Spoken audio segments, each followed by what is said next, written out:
Baik, Assalamualaikum warahmatullahi wabarakatuh. Terima kasih telah menonton video kami. Sebelumnya, perkenalkan kami dari kelompok 2 ingin mempresentasikan hasil diskusi kami tentang materi statistika 2, yaitu uji 2 sampel berpasangan non-parametrik pada uji MC-NEMAR dan juga uji Wilcoxon.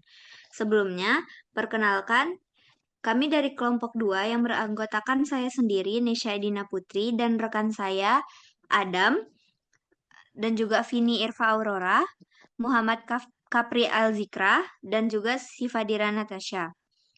Selanjutnya, kami akan mendiskusikan atau memaparkan hasil diskusi kami tentang uji MC-NEMAR yang akan dijelaskan oleh rekan saya, yaitu Zikra. Kepada Zikra, disilahkan. Terima kasih kepada moderator. Nah, di sini kami akan melakukan uji MC Neymar. Di mana di sini kami memiliki sebuah studi kasus. Dengan studi kasus ini menjelaskan tentang seorang psikolog ingin membandingkan sebuah obat untuk menangani enuresis atau buang air kecil di tempat tidur dengan placebo 3. Sebanyak 100 anak yang masih mengompol diberikan obat endurin dan placebo dengan menggunakan desain studi double blind atau anak-anak maupun peneliti tidak tahu mana obat endurin atau placebo selama 6 bulan. Selama studi ini, setiap anak mendapatkan 6 obat dan 6 placebo yang diberikan tiap minggu untuk memastikan bahwa tidak ada efek yang didapatkan dari satu pengobatan ke pengobatan lainnya selama seminggu. Pada setiap pengobatan, anak-anak tidak diberikan obat maupun placebo.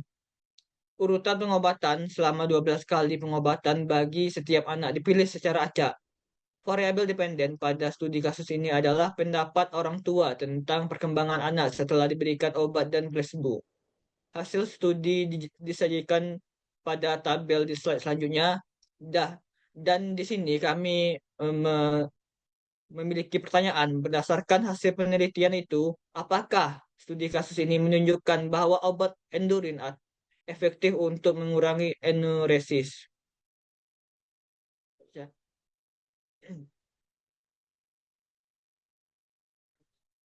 Didapatkan data dari hasil penelitian ini, yaitu 10 anak merespon baik terhadap obat dan placebo. 13 anak merespon tidak baik terhadap obat dan baik terhadap placebo. 41 anak merespon baik terhadap obat dan tidak baik terhadap placebo, dan 36 anak merespon tidak baik terhadap obat dan placebo. Dari 100 responden, 51 anak merespon baik terhadap obat, sementara 49 anak merespon tidak baik. Dari 100 responden, 23 anak merespon baik terhadap placebo dan 77 anak merespon tidak baik terhadap placebo. Lanjut ya. Baik, terima kasih Zikra. Mungkin selanjutnya untuk penjelasan dari uji tersebut akan dijelaskan oleh rekan saya Adam. Kepada Adam dipersilahkan. Baik, pada hasil penjelasan di sini terdapat hasil perhitungan S2 sama dengan 13,5 dibandingkan dengan tabel distribusi C-square dengan derajat kebebasan sama dengan 1 pada taraf sama dengan 0,5 yaitu 3,841. Nilai hitung X2 sama dengan 13,5 lebih besar dari nilai tabel X pangkat 2 sama dengan 3,841 sehingga H0 ditolak sehingga terdapat perbedaan signifikan antara obat dengan placebo atau dapat dikatakan bahwa obat endurin efektif dalam mengurangi enduresis.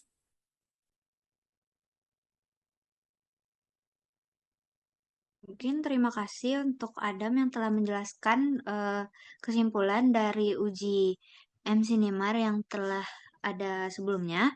Mungkin selanjutnya dilakukan uji Wilcoxon untuk studi kasus berikutnya yang akan dijelaskan oleh rekan saya Siva. Kepada Siva disilahkan. Baik, terima kasih kepada moderator. Di sini saya akan menjelaskan uh, uji Wilcoxon yang dimana pada pelatihan ini memiliki 15 orang staf dan terdapat dua pengujian yaitu skor sebelum pelatihan dan skor sesudah pelatihan. Berdasarkan data tersebut di atas dengan tingkat taraf alfa yaitu 0,05. Dan apakah pelatihan ini terdapat staf promosi tersebut berjalan dengan efektif? Baik, saya kembalikan kepada moderator. Baik, mungkin untuk penjelasan yang lebih detailnya akan dijelaskan oleh rekan saya, Vini Irva Aurora. Kepada Vini, disilahkan. Baik, sebelumnya terima kasih kepada moderator.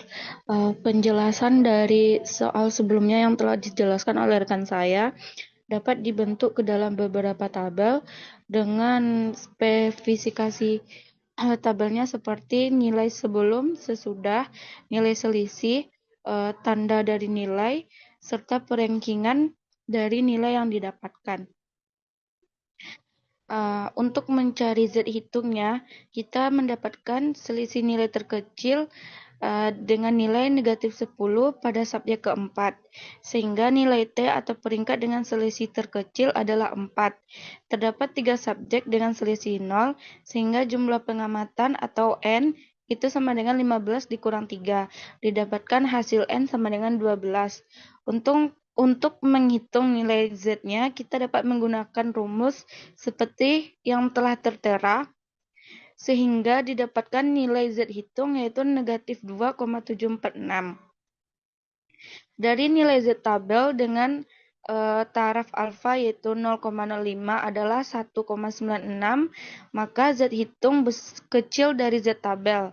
Kesimpulan yang dapat diambil adalah H0 ditolak atau terdapat perbedaan tingkat pengetahuan staf promosi sebelum mengikuti pelatihan dan sesudah mengikuti pelatihan. Demikian penjelasannya, dikembalikan ke moderator.